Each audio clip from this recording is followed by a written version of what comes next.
کہ بخاری مسلم دونوں میں حدیث موجود ہے، ایک کاتب وحی تھا جس نے سورۃ البقرہ اور سورہ آل عمران خود نبی علیہ السلام سے پڑھی تھی، بعد میں مرتد ہو گیا،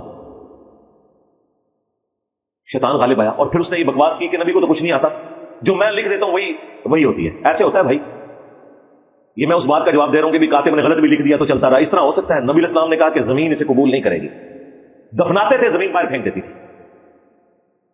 بعض لوگوں کو گمان ہوا کہ شاید یہ رسول اللہ کے ساتھ ہی یہ کرتے ہیں، اسے اوپنلی سب کے سامنے دفنایا گیا دن کی روشنی میں، پھر زمین میں باہر پھینک دیا۔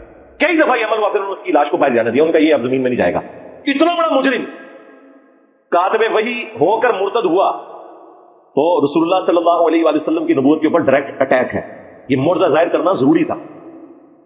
اس سے آپ اندازہ لگائیں کتنا سینسٹیو ایشو ہے۔ یہ اس طرح نہیں ہو سکتا کہ کاتب نے غلط لکھ دیا اور ویسے ہی آج تک چلتا آ رہا ہے، اور بھائی جس نے صحیح لکھا تھا وہ جب مرتد ہو گیا اسے زمین نے قبول نہیں کیا، اور سب کے سامنے معجزہ یہ ظاہر ہوا، نبی علیہ السلام کی پروفیسی پوری ہوئی کہ اس کا جرم اس بڑے لیول کا ہے کہ زمین اسے قبول نہیں کرے گی۔ یہ حدیث بخاری میں بھی ہے اور مسلم میں۔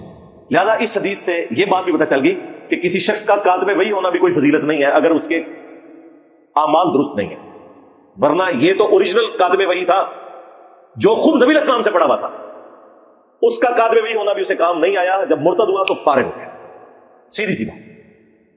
لہذا آج کی ڈیٹ میں بھی اگر کوئی شخص نیک اعمال کرتا ہے تو اس کا نفع اسے اسی صورت میں ملنا ہے جب وہ مرتے دم تک ایمان کے اوپر قائم رہے گا۔ ربنا لا تزغ قلوبنا بعد اذ هديتنا وهب لنا من لدنك رحمة انك انت الوهاب آمین۔